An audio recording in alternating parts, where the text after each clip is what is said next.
What's up guys, Lassive here, back with another video. Today it's going to be all about the weapon swap for the corruption snapshot, and you all know I'm a big fan of it. If you don't want to miss any Warlock content, please leave a like and subscribe and write a comment on your thoughts. Okay, so let's start with the basics. You can swap your main hand, offhand and wand or Libram, Totem, Idol or whatever in fight. That gives us the opportunity to min-max a little bit, because our corruption snapshots the crit percentage on the initial cast.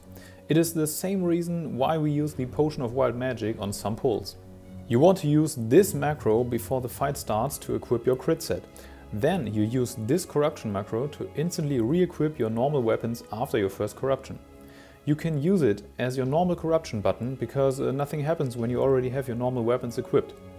There is also a Shadow Bite macroed in, but that's for another min-max video.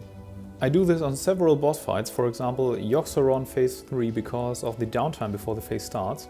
I try to do it on Vezax as well and keep this corruption alive in the shadow crashes.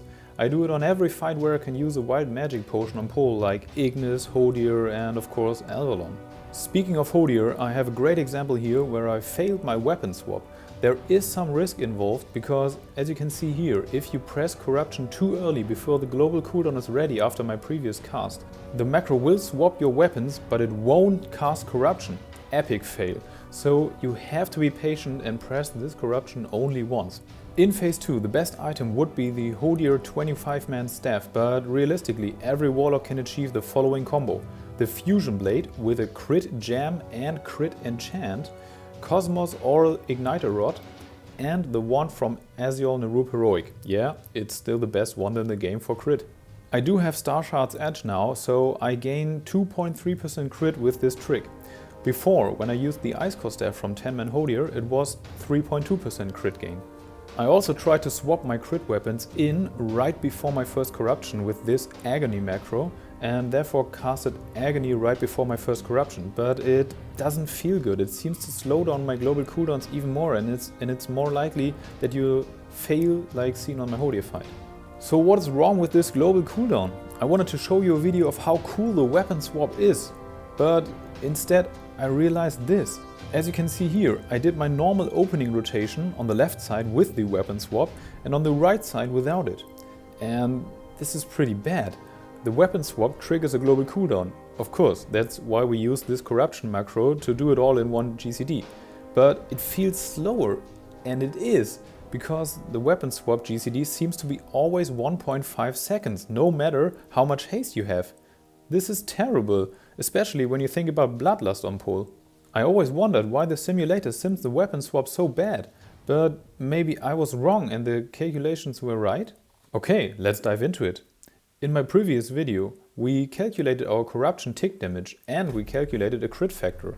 If you want to learn more about it, I will link you this video here.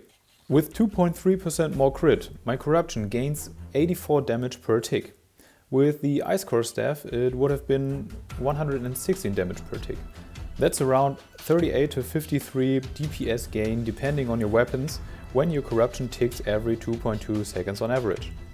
But with the crit weapons equipped during your opening rotation, we deal less damage with Shadow Bolt, Haunt and UA. And we have a full 1.5 seconds global cooldown after the corruption cast. So we lose about 0.3 to 0.5 Shadow Bolts because we cannot cast during this milliseconds. The break-even point for the crit weapon swap will be somewhere around 105 seconds fight length. Shit. So did I completely destroy my own weapon swap propaganda? Yes and no. I will still use it on a fight like Hodir, because it's a gamble on crits and the Stormcloud buff gives us a big modifier for crits. And I will still use it on a long Algalon fight, because I can cast corruption instantly after the pull. Our Demolock pulls Algalon with a rank 1 Shadow Bolt, and the Shadow Bolt debuff is still up when the fight starts, as you can see here.